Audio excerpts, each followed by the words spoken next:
sebenarnya kalau kita melihat potensi Indonesia, itu kita harus mapping ya AI dari hulu ke hilir nih. AI itu kan yang kita tahu sekarang kan ada ChatGPT, Gemini itu kan consumer aplikasi. Ya. Sebenarnya kalau kita tarik ujung ke belakang, AI itu ada data center, di mana data center itu butuh listrik yang semakin tinggi.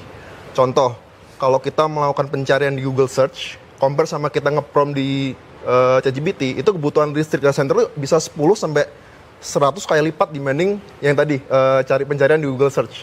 Ada listrik, butuh data center, butuh chips, terus ada foundational model kayak GPT, Gamma, Llama, sampai akhirnya ke ChatGPT. Kita harus mapping tuh, kira-kira Indonesia punya right to win di mana? Mungkin ada di renewable energy, atau mungkin kita di pengaplikasian. Kita menggunakan yang udah ada, tapi kita build on top of it untuk pengaplikasian di healthcare, di kebudayaan, dan di segala macamnya.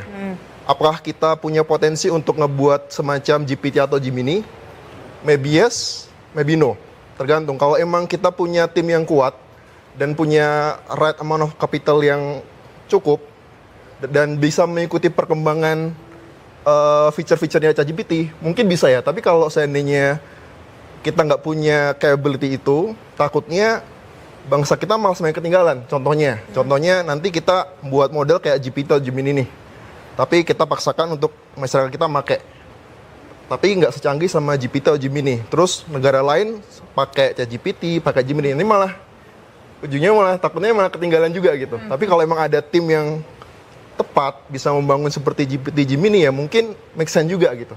Tapi menurut hemat saya kita fokus either untuk yang renewable energy atau mungkin yang pengaplikasian dari AI itu sendiri ya.